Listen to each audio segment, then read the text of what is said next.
चिनिया ब्रान्ड रियलमीले अहिलेसम्मकै स्लिम मोडेलका रूपमा Realme 10 स्मार्टफोन नेपाली बजारमा ल्याउने भएको छ।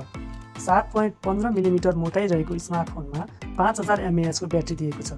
स्लिम डिजाइन र हल्का तौल अनि शक्तिशाली ब्याट्री भएकोले दैनिक रूपमा धेरै फोन प्रयोग गरिरहनु पर्ने अहिलेको जीवनशैलीलाई Realme 10 ले धेरै सजिलो बनाउने कम्पनीको दाबी छ।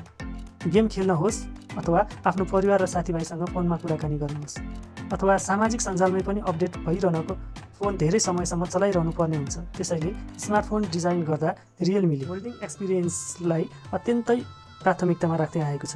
त्यसैले Realmeले आफ्ना अधिकांश उत्पादन हलुका र स्लिम बनाउँदै आइरहेको छ। यो फोनमा 6.4 इन्चको ठुलो एमोलेड डिस्प्ले रहेको छ। त्यस्तै 3.5 मिलिमिटरको हेडफोन ज्याक र 200% अल्ट्रा बुम स्पिकरले यसको आकर्षक डिजाइनमा अझै सुनमा सुगन्ध थपेको छ। कम्पनीले भनेको छ यो सँगै अब उपभोक्ताहरूले पार्टी अथवा अन्य कुनै रमाइलो पलहरूमा कस्टड भोल्युममा हाई रेजुलेसन साउन्डको मजा लिन सक्नेछन्। यो फोन क्ल्यासब्याक व्हाइट र रस ब्ल्याक गरी दुई रङमा उपलब्ध हुने बताएको छ।